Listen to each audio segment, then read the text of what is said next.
तर काल गेलो होतो आम्ही मारखंडा. नमस्कार मंडळी, स्वागत आहे तुमचं माझ्या मिनी व्लॉगमध्ये. जाताना नेहांची मस्त गाडीमध्ये भजन करत होती. त्यानंतर आम्ही तिथे मारखंड्याला पोहोचलो आणि बरंच दूर पायी चालत जायचं होतं, कारण गाड्या इकडेच ठेवलेल्या होत्या. नेहांशीचं काम कडेवर, आजीच्या कडेवर बसून नेहांशी चालली होती. त्यानंतर आम्ही हातपाय धुवायला पोचलो नदीवर. नदीवर गेल्यानंतर काही दूर अंतरावर असं पायी चालत जायचं होतं. त्यानंतर इकडे जातानाच नागोबाचं मंदिर दिसलं. मग नदीमध्ये गेलो, हातपाय वगैरे धुतलं. त्यानंतर आम्ही निघालो मंदिराकडे. मंदिरात जाताच तिथे आरती आम्हाला मिळाली.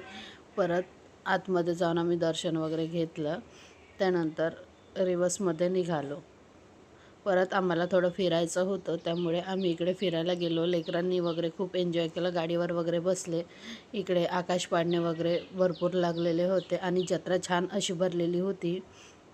त्यानंतर आम्हाला जायचं होतं, त्यामुळे आम्ही इकडे दुकानं बघत बघत जात होतो. इकडे बरेच काही वेगवेगळे असे दुकानं लागले होते. नेहांशीचं मामाच्या मागे मागे चालायचं काम चाललं होतं. तिने खूप एन्जॉय केलं. थँक्यू. असा होता आजचा दिवस.